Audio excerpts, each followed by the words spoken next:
Tidak semua orang yang cerdas terlihat bijak, dan tidak semua orang yang terlihat tenang benar-benar memahami hidup. Namun, ada satu jenis kecerdasan yang tidak ribut, tidak pamer, dan tidak butuh pengakuan, kecerdasan spiritual. Ia bekerja diam-diam, tapi pengaruhnya terasa dalam cara seseorang memandang dunia, menyikapi luka, dan menempatkan dirinya di tengah kekacauan hidup. Orang dengan kecerdasan spiritual tinggi tidak sibuk membuktikan apapun. Mereka tidak tergesa-gesa membalas, tidak reaktif terhadap hinaan, dan tidak mudah hanyut oleh pujian. Bukan karena mereka lemah, tetapi karena mereka sudah melihat sesuatu yang tidak dilihat kebanyakan orang. Bahwa hidup bukan tentang menang kalah, melainkan tentang memahami. Jika kamu pernah merasa asing di tengah keramaian, merasa berbeda tanpa tahu sebabnya, atau justru merasa tenang ketika orang lain panik, mungkin kamu sedang berjalan di jalur ini. Berikut adalah 8 hal yang hanya benar-benar dipahami oleh orang dengan kecerdasan spiritual tinggi. Dan jika kamu mengangguk pelan saat mendengarnya, mungkin ini sedang berbicara langsung kepadamu. Pertama, kamu paham bahwa tidak semua hal perlu dilawan. Kamu mengerti bahwa tidak setiap serangan membutuhkan balasan. Tidak semua sindiran harus dijawab. Tidak semua provokasi layak ditanggapi. Bagi orang biasa, diam terlihat seperti kalah. Tapi bagi orang yang cerdas secara spiritual, diam seringkali adalah bentuk kendali diri tingkat tinggi. Kamu sadar bahwa banyak konflik bukan soal kebenaran, melainkan ego yang saling bertabrakan. Dan ego, jika dilayani, tidak akan pernah kenyang. Maka kamu memilih menarik diri, bukan karena takut, tetapi karena paham. Energi hidupmu terlalu berharga untuk dihamburkan pada hal yang sia-sia dan hanya menambah dosa. Dalam dirimu ada kesadaran bahwa reaksi spontan seringkali lahir dari luka batin yang belum sembuh, bukan dari kebijaksanaan. Kamu belajar berhenti sejenak, merasakan, lalu memilih. Tidak semua emosi harus diekspresikan, dan tidak semua amarah perlu diberi panggung. Kamu tidak anti konflik. Kamu hanya selektif dan bijak memilih pertempuran. Kamu tahu kapan harus berdiri, dan kapan sebaiknya melangkah pergi. Dan itu bukan kelemahan, itu kedewasaan yang lahir dari pemahaman batin yang dalam. Kedua, kamu tidak terikat pada pengakuan manusia. Kamu menghargai apresiasi dari orang lain, tapi tidak menggantungkan harga diri padanya. Kamu bekerja, berbuat baik, dan bertumbuh, bukan demi tepuk tangan dari manusia. Ada kompas internal dalam dirimu yang tidak mudah goyah, hanya karena opini orang yang sering berubah-ubah. Kamu sadar bahwa pujian dan hinaan berasal dari tempat yang sama, yaitu persepsi manusia yang terbatas. Hari ini mereka mungkin mengagungkanmu, besok mereka bisa meremehkanmu. Jika kamu menggantungkan hidup dari keduanya, maka kamu akan terus lelah. Dengan kecerdasan spiritual, kamu belajar berdiri di tengah. Kamu tidak mabuk pujian dan tidak runtuh oleh kritik atau hinaan. Kamu mendengarkan jika ada kebenaran dan melepas sisanya tanpa dendam. Ketika motivasimu tidak lagi karena makhluk, kamu menjadi bebas. Bebas dari kebutuhan untuk membuktikan, bebas dari ketergantungan pada validasi. Dan kebebasan batin seperti ini tidak bisa dibeli. Ia hanya lahir dari pemahaman yang dalam tentang siapa dirimu sebenarnya. Ketiga, kamu mengerti bahwa dunia tidak selalu adil, dan itu adalah bagian dari permainan. Kamu sudah berdamai dengan kenyataan bahwa hidup tidak dirancang untuk selalu adil. Orang baik bisa disakiti, orang jujur bisa tersingkir, dan orang licik kadang terlihat menang. Kamu tidak naif soal ini, namun kamu juga tidak sinis. Kamu tidak menjadikan ketidakadilan sebagai alasan untuk berubah menjadi buruk. Kamu tetap berjalan di jalur nilai yang luhur, meski tahu hasilnya tidak selalu instan atau manis. Kamu percaya bahwa hidup punya ritmenya sendiri. Tidak semua hasil harus kamu lihat sekarang. Tidak semua kebaikan langsung dibalas. Dan tidak semua kejatuhan adalah akhir. Kesadaran ini membuatmu tenang. Kamu bekerja tanpa terlalu menggenggam hasil. Kamu berbuat baik tanpa menghitung balasan.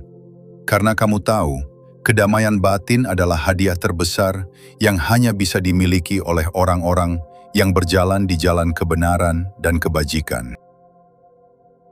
Keempat, kamu mengerti bahwa kehilangan adalah bagian dari hidup.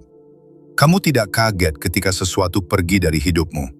Orang bisa berubah, hubungan bisa berakhir, dan rencana bisa runtuh. Kamu tahu, kehidupan dunia memang tidak menjanjikan keabadian dalam bentuk apapun. Namun pemahaman ini tidak membuatmu menjadi dingin. Kamu tetap mencintai dengan sungguh-sungguh. Kamu tetap hadir sepenuh hati. Hanya saja, kamu tidak menggenggam terlalu erat, dan ketakutan berlebihan jika suatu hari nanti harus kehilangannya. Kamu mengerti bahwa melepas bukan berarti gagal menjaga. Kadang melepas adalah bentuk tertinggi dari penerimaan. Dan kamu cukup dewasa untuk tidak memaksakan sesuatu yang memang sudah waktunya selesai. Karena itu, kamu jarang terjebak dalam penyesalan panjang. Kamu berduka, tapi tidak mengutuk takdir. Kamu sedih, tapi tidak kehilangan arah hidup. Kelima, kamu melihat setiap orang sedang berjuang dengan versinya sendiri. Kamu tidak mudah menghakimi atau menilai kesalahan orang. Bukan karena kamu selalu setuju atau menormalisasi semua perilaku, tetapi karena kamu paham satu hal penting. Setiap orang bertindak dari tingkat kesadaran masing-masing dan luka batin yang mereka bawa.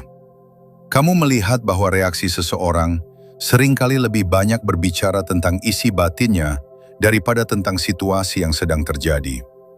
Kamu tahu bahwa orang yang menyakiti seringkali sedang terluka di batinnya. Orang yang suka merendahkan biasanya sedang berusaha menutupi rasa kecil dan tidak berdaya di dalam dirinya sendiri. Pemahaman ini tidak membuatmu membenarkan tindakan mereka, tapi membuatmu berhenti untuk membenci. Dengan empati yang sadar, kamu mampu menjaga jarak tanpa dendam. Kamu bisa berkata, "Cukup," tanpa perlu menyakiti balik. Kamu bisa menolak tanpa merendahkan. Kamu bisa pergi dari situasi yang tidak sehat tanpa harus meninggalkan jejak kehancuran di belakangmu. Ini bukan kelembekan. Ini adalah kekuatan yang lahir dari kedalaman batin. Kemampuan melihat manusia secara utuh, bukan hanya potongan perilaku di permukaan. Kamu memahami bahwa melihat dengan jernih jauh lebih kuat daripada bereaksi dengan emosi mentah. Keenam, kamu tidak terobsesi untuk selalu benar. Kamu tidak alergi dikritik. Kamu tidak merasa terancam saat pendapatmu dipertanyakan. Karena bagimu, kebenaran bukan soal menang debat, tapi soal bertumbuh dalam pemahaman. Orang dengan ego besar ingin selalu terlihat pintar. Kamu lebih memilih jujur, bahkan jika itu berarti mengakui bahwa kamu salah. Kamu tahu, kerendahan hati adalah tanda kekuatan batin, bukan kelemahan. Kamu juga sadar bahwa setiap orang melihat dunia dari sudut yang berbeda. Maka kamu mendengar lebih banyak, berbicara seperlunya, dan menilai dengan tenang. Tidak reaktif, tidak defensif. Sikap inilah yang membuatmu dihormati tanpa harus memaksa. Bukan karena kamu paling vokal dan lantang bicaranya, tapi karena kehadiranmu terasa matang dan menenangkan. Ketujuh, kamu tidak menyamakan nilai diri dengan pencapaian duniawi. Kamu tahu bahwa dirimu lebih dari sekadar status, kekayaan, atau pengakuan sosial. Kamu bekerja, berjuang, dan berproses, tapi kamu tidak menjadikan itu sebagai satu-satunya tolok ukur untuk harga dirimu. Saat berhasil, kamu bersyukur tanpa merasa paling hebat. Saat gagal, kamu mengevaluasi tanpa mengutuk diri sendiri. Karena kamu paham, nilai manusia tidak naik turun hanya karena satu fase hidup. Kamu sadar bahwa yang bernilai dari seorang manusia adalah integritas dan ketinggian karakternya. Banyak orang hancur bukan karena gagal, tapi karena menganggap gagal berarti tidak berharga. Kamu tidak terjebak di sana. Kamu memisahkan siapa dirimu dengan apa yang kamu capai. Pemahaman ini membuatmu stabil. Tidak mudah besar kepala ketika sukses, tidak mudah runtuh ketika jatuh. Kamu berdiri di atas kesadaran bukan di atas penilaian dangkal manusia. Kedelapan, kamu bisa sendiri tanpa merasa sepi. Kesendirian tidak menakutkan bagimu. Justru di sanalah kamu paling jujur dengan diri sendiri. Kamu tidak butuh keramaian untuk merasa hidup, dan tidak panik ketika harus berjalan sendirian dalam fase tertentu hidupmu. Kamu mengerti perbedaan antara sepi dan sendiri. Sepi adalah kekosongan batin, sedangkan sendiri adalah ruang. Dan kamu tahu cara mengisi ruang itu dengan refleksi, doa, evaluasi diri, atau sekedar keheningan yang menyembuhkan. Banyak orang takut sendiri karena disitulah suara batin mulai berbicara. Kamu tidak. Kamu justru mendengarkannya. Kamu tahu bahwa jawaban hidup tidak datang dari luar, melainkan dari dalam yang mau kamu hadapi. Karena itu, kamu tidak bergantung secara emosional pada siapapun. Kamu mencintai, tapi tidak melekat. Kamu dekat, tapi tidak menggantungkan hidupmu pada kehadiran orang lain.